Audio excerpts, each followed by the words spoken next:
Salut tout le monde. Alors, aujourd'hui, pour le 10e épisode de ma série À la force du mental, j'ai eu la chance d'accueillir un pilote de rallye français qui est Adrien Fourmeau. Donc, dans cette interview, vous allez découvrir le quotidien d'un pilote de rallye. Vous allez aussi en apprendre un peu plus sur comment il se prépare avant les courses, que ce soit mentalement ou physiquement. Pendant les courses aussi, comment ça se passe, parce que évidemment, le rallye, c'est un sport hyper dangereux. La moindre erreur peut être fatale. Donc, vous allez découvrir comment il fait pour gérer ces risques-là. Donc c'est assez intéressant de savoir un peu comment ça se passe pour un pilote automobile à ce niveau-là. Donc je vous laisse découvrir tout ça et j'espère que vous allez kiffer. Alors moi je suis Adrien Fourmeau, j'ai 25 ans, je suis originaire de Lille et j'habite toujours à Lille, enfin à la périphérie. Et puis en fait j'étais étudiant en médecine en quatrième année et puis j'ai décidé de passer une sélection à la sélection Rallye Jeune en 2016, en fin 2016 et que j'ai remporté, qui m'a permis d'aller en championnat de France des rallyes l'année d'après en 2017 où je finis troisième. Puis en 2018 je suis redoublant Rallye Jeune, c'est-à-dire qu'ils m'ont repris dans le team où cette fois je gagne le championnat, 5 courses, 5 victoires. Et du coup, 2019, je suis dans le team M-Sport pour faire le championnat du monde WRC2, enfin WRC3. Et puis là, j'ai fait ma saison un peu d'apprentissage qui est un peu compliquée en championnat du monde. Et puis ensuite, cette année, en tant que pilote officiel chez M-Sport, depuis début 2020, avec 3 courses parcourues qui étaient le Monte-Carlo, la Suède et un rallye en Angleterre. Et puis après, il y a eu la crise sanitaire et du coup, tout s'est arrêté. Et depuis je suis là et je m'entraîne pour la reprise, quoi. Tu pourrais juste expliquer c'est quoi la différence entre WRC, WRC2, WRC3? Alors, c'est un peu comme la Formule 1. Tu as le WRC qui est comme la Formule 1, c'est ce que tout le monde essaie d'atteindre. Ensuite, tu as le WRC2, c'est comme la Formule 2, c'est-à-dire que nous, une WRC, ça fait 380 chevaux, c'est 4 roues motrices avec des ponts pilotés, il y a de l'aérodynamisme, c'est des voitures beaucoup plus évoluées. Et nous, on a des mini WRC qui font 300 chevaux. Il y a de l'aérodynamisme qui est moins travaillé, il est plus limité. On n'a pas les ponts pilotés centraux, etc. C'est plus mécanique. Et ça fait déjà des bons avions. Ensuite, il y a le WRC3 qui est en fait comme le WRC2. Actuellement, ils ont changé la réglementation. C'est juste que le WRC2, c'est quand tu es engagé par un team officiel. Comme moi, par exemple, c'est M-Sport ou si ça avait été Hyundai, Toyota, Citroën, enfin bref, voilà. Et après, WRC3, c'est des teams privés. Puis Ouais. ensuite, il y a le Junior WRC, course à laquelle j'ai déjà participé l'an dernier. J'avais fait quelques manches aussi dans le Junior WRC l'an dernier. Et puis après c'est tout. Après, il y a quand même un championnat, c'est le championnat d'Europe. Et puis après, il y a les championnats nationaux. Ok. Et pour en revenir à tes études, tu as dit que tu étais en quatrième année de médecine. Ouais. Là, tu faisais un moment, tu as fait les deux en même temps, le rallye Ouais. et les études. Ouais, en fait, je me suis rendu compte que j'allais aller dans un mur, c'est-à-dire que j'arrivais pas à bosser assez en médecine et j'arrivais pas à préparer assez les rallyes, j'arrivais fatigué et en fait ça allait pas. J'étais moyen, voire mauvais dans les deux, quoi.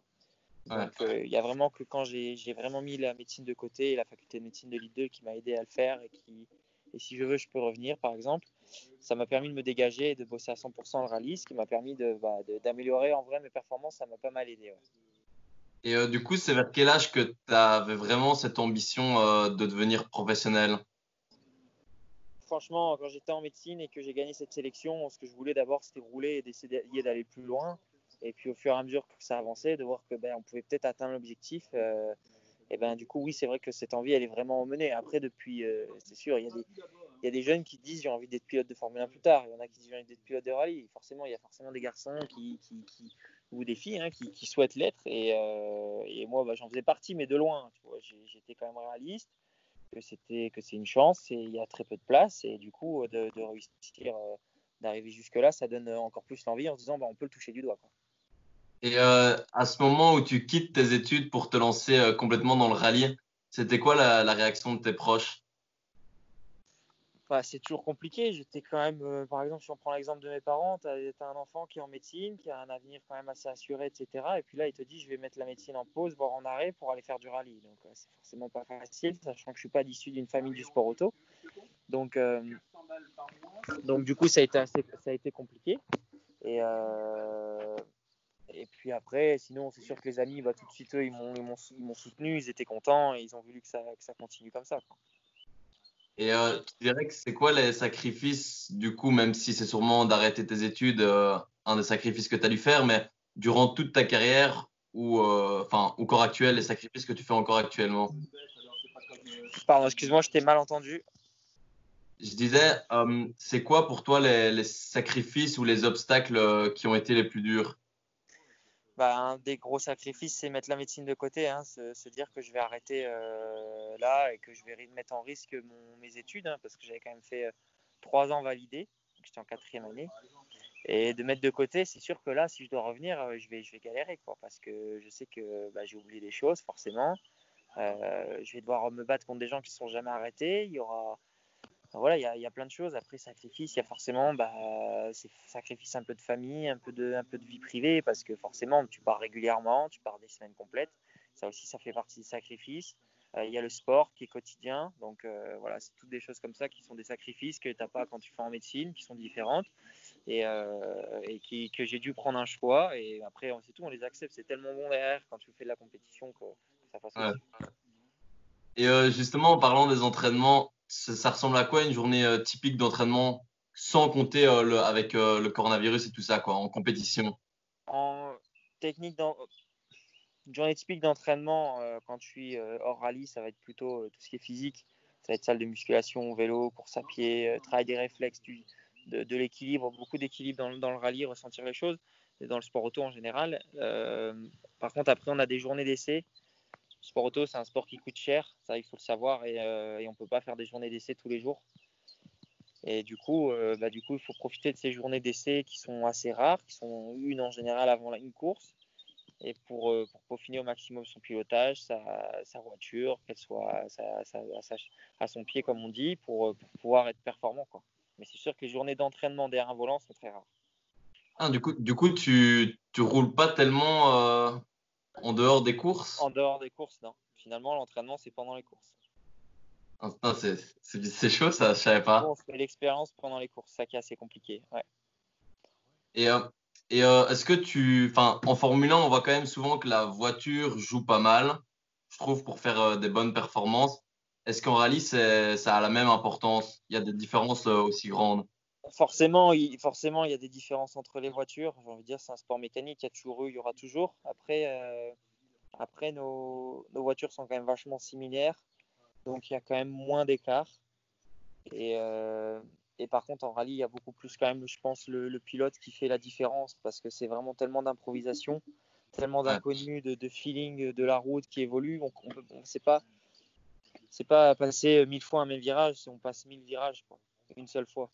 Donc du coup, forcément, c'est beaucoup plus le feeling du pilote qui prime sur la qualité de la voiture, quoi. Même si c'est sûr, hein, c'est important, il faut une bonne voiture pour aller vite, ça c'est sûr. Ouais. Et j'aimerais savoir, comme le rallye, c'est quand même un sport où la moindre erreur, ben, elle peut être fatale au final. Comment tu te prépares mentalement avant et même pendant la course? Comment c'est mentalement pendant la course? Parce que tu sais que la moindre erreur, ça peut être dangereux, quoi. Ah, ça, c'est une bonne question pour un pilote de rallye, je pense, et même pour des pilotes comme de la course de montagne, etc. Après, il y a une chose, c'est qu'un pilote qui dit qu'il n'a pas peur, c'est pas vrai. On a tous forcément une appréhension. On connaît tous les risques. On sait tous que monter dans une voiture de course, forcément, il peut y avoir un accident qui peut être grave. Après, il faut savoir passer au-dessus parce que si tu penses à ça, c'est pas possible, tu peux pas rouler, tu vas forcément freiner parce que tu vas avoir peur dans un enchaînement rapide, etc. Si tu te dis qu'il peut y avoir une panne mécanique qui te cause un accident, forcément, tu vas tout le temps stresser. Moi, j'ai fait pas mal de préparation mentale avec un préparateur qui est justement en études et qui m'aide pas mal et qui permet de passer à autre chose. Il faut surtout, dès qu'on commence à avoir ça, avoir le réflexe pour penser, se reconcentrer dans la course. C'est ça en Ouais, fait le plus important, c'est de reconcentrer dans la course et dans ce qu'on fait. Après, on fait jamais des choses insensées. Tout ce qu'on fait, on le contrôle. Après, l'erreur peut arriver, mais on part pas en mode cerveau débranché, quoi. C'est ça que ouais. je veux dire. Et Il y a des sports plus dangereux, hein. Enfin, plus dangereux, je sais pas, mais il y a des sports à risque. Il y a la motocross, il y a la moto GP, il y a deux sauts en parapente, il y a le base jump. Voilà, je pense que ceux-là aussi, ils sont confrontés, même peut-être plus que nous. Ceux qui font le base jump, surtout, je pense. ouais. Et t'as déjà eu un accident ou depuis que t'en fais? Oui, accident, j'en ai eu un gros, vraiment, où je suis sorti en fait j'aurais voulu sortir dans un champ, et en fait il y avait un fossé, et dans ce fossé il y avait un pied de pont. Ça m'a envoyé en l'air, et j'ai fait 12 tonneaux. Donc pendant ce temps-là, c'est assez long, ça tourne, ça tourne, ça tourne. Je suis ressorti, j'avais les yeux forcément rouges, les vaisseaux sous conjonctivaux, ils ont éclaté, donc j'avais toute la cornée qui était rouge de sang, qui a viré au noir, j'avais un œil au beurre noir. Mais finalement, je m'en suis sorti, alors que je suis sorti à 160 km/h à peu près. Donc maintenant, les voitures sont tellement sécuritaires avec plein d'éléments de sécurité, que ce soit le casque, le hands pour la retenue du cou, pour les cervicales, les vêtements inifugés, même les sièges baquets sont faits pour travailler en cas de choc, pour amortir le choc. C'est pas du béton. La voiture, la caisse, les arceaux de sécurité, tout ça, ça permet que maintenant, y a beaucoup moins d'accidents graves, quoi. Ouais. Et, j'aimerais savoir un peu comment c'est ta relation avec le copilote. Parce qu'on voit souvent dans les vidéos, hein, on a l'impression que enfin, tu dois lui faire 100% confiance. J'aimerais un peu que tu expliques cette relation que tu as avec lui. Alors un copilote, ça peut ne pas être ton ami, mais par contre, ça doit être ton collègue de travail à 100%. Tu dois avoir confiance en lui à 100%. C'est-à-dire que tu dois pas hésiter, parce que si tu commences à douter sur le copilote, c'est fini, hein. Tu peux ranger, parce que si quand il t'annonce une épingle, tu dis que c'est pas ça, ou quand il t'annonce un droit de 6, c'est qu'en fait c'est une épingle. Enfin bref, ça peut pas aller. Donc tu es obligé d'avoir confiance en ton copilote. Ça peut ne pas être un ami. Moi, en général, je me suis toujours entendu avec mes copilotes, mais du moins, ça doit être vraiment un collègue de travail. Parfois, il faut lui dire des choses. Lui, il doit aussi pouvoir dire les choses. Parfois, ça peut être un froid, mais il faut toujours que derrière, ça reparte. Et en général, avec moi, ça se passe comme ça. Mais c'est sûr que la relation peut être compliquée, mais en général, il ne faut pas une relation compliquée, ça c'est sûr. Ouais. Parce qu'on passe plus de temps avec le copilote qu'avec nos femmes, quand même. Donc, Et tu en dirais que... général, pas en ce moment. Ah ouais, c'est vrai. Et tu dirais que c'est quoi Qu'est-ce qui fait enfin, qu'est-ce qu'il faut avoir comme qualité pour être un bon pilote de rallye? Je pense qu'avant tout, il faut être humble. Il faut pas vouloir brûler les étapes. Il faut savoir écouter les autres, ceux qui savent. Et avoir un sang-froid sur certains moments, parce que je pense que si on n'a pas ce sang-froid, parfois on a envie de débrancher, et c'est quand on débranche en général qu'on se la met dehors. Donc après, il faut beaucoup de travail aussi, c'est un tout en fait, mais comme je pense dans tout sport de haut niveau, c'est un tout, c'est du travail, c'est de la concentration, c'est de la gestion de soi, du mental, etc.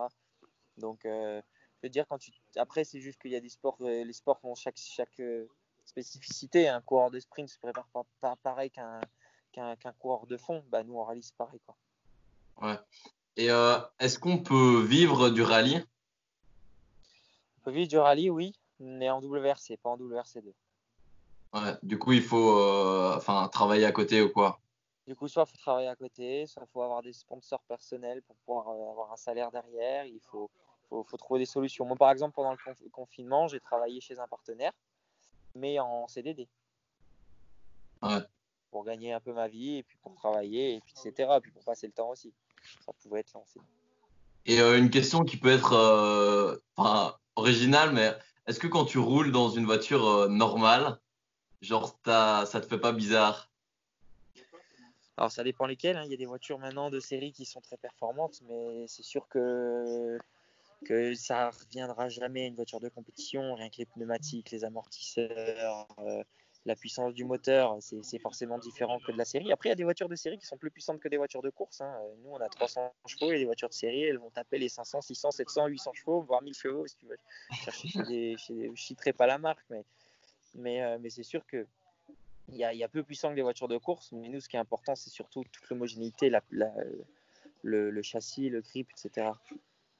Ouais. Donc, donc voilà, ouais, c'est sûr que parfois c'est différent. Je me dis, c'est quoi? C'est un veau ce truc? Et puis parfois, je me dis, tiens, c'est pas mal ça, c'est sympa. Mais dans tous les cas, quand on est pilote, on aime aller vite avec ce qu'on a entre les mains. Et en général, dès que j'ai une voiture, il faut que je la mette un peu à la limite pour voir ce que c'est, même si ça va pas vite, mais ça m'amuse, quoi. Et tu dirais que c'est quoi qui fait la différence entre une personne justement qui va s'entraîner et qui va pas arriver à avoir des gros résultats et au contraire une personne qui va avoir les résultats, quoi. Écoute, en général, c'est un tout, ça tient pas à grand-chose. Parfois, c'est tout bon, mais parfois, c'est l'entourage, les choses que tu rencontres dans la vie. Si tu as eu un événement marquant ces derniers temps, si tu vois les bonnes personnes qui t'entourent pour pouvoir y arriver. Moi, j'ai eu la chance d'être encadré par un encadrement qui est la Fédération française du sport auto avec le team Rallye Jeune, puis ensuite M Sport et toujours dans l'équipe de France avec la FFSA. Ça m'a permis vraiment de corriger mes défauts de pilotage, mes défauts de comportement, voilà. Et puis maintenant, un pilote, c'est pas juste aller vite, il faut bien présenter devant les médias, il faut savoir parler anglais, il faut bien communiquer, il faut être bon communicant, il faut aller rechercher des partenaires. Donc finalement, tu es un peu chef d'une entreprise où il faut que tu changes de casquette à chaque fois. Tu mets ta casquette de podium, après tu mets ta casquette d'aller rechercher les sponsors. Voilà, après tu vas aller t'entraîner et puis voilà, ça fait c'est tout des enchaînements comme ça. Donc c'est un tout en fait, je pense Il y en a qui sont peut-être qu'il y en a un qui était meilleur que l'homme au volant, mais qu'il n'a pas su faire comme lui, avoir l'enthousiasme autour de lui et faire fonctionner les choses. Enfin, voilà, franchement, je pense que chaque histoire est à écrire. Il n'y a pas un code à faire. Après, c'est sûr qu'il faut bien s'entourer, il faut bien travailler, il faut bien faire les choses. Quoi. Ça, c'est clair. Et j'aimerais, enfin, je trouve qu'aujourd'hui dans notre société, il y a quand même pas mal de monde qui osent pas faire des choses parce qu'elles ont peur d'échouer. Qu'est-ce que tu dirais à ces personnes, en sachant que justement toi qui as arrêté tes études, ben, tu es un peu bien placé pour voilà. Moi, tout ce que je peux conseiller, c'est que moi, j'ai décidé de partir à fond dans le rallye parce que je voulais pas être aigri plus tard en me disant et si j'avais essayé. Là, je me dis j'essaie, ça marche pas, bah, c'est tout. Ça va être dur de retourner en médecine, mais j'y retournerai. Et peut-être que je ferai pas médecine et puis que je me plairai à un autre moment. Je pense que le but, c'est dans la vie, c'est d'être heureux, d'être content de ce qu'on fait. Et moi, je voulais surtout pas derrière me dire putain, si j'avais essayé, peut-être que Ouais. là, au moins, je le fais, ça marche pas. Bah, j'aurais essayé, voilà. Ok. Et la dernière question, ce serait tes objectifs ben, du coup actuels. L'objectif d'abord, c'est que là, cette saison, elle puisse reprendre pour qu'on puisse montrer qu'on est là et d'être champion du monde WRC2, ce serait bien. On n'est pas super bien classé à ce moment-là, mais il restait quand même 6 courses. Là, on ne sait pas comment le championnat va tourner, s'il y aura encore 6 courses à faire ou si ça va être réduit, etc. Mais l'objectif ultime, c'est d'être en WRC et d'être champion du monde, quoi.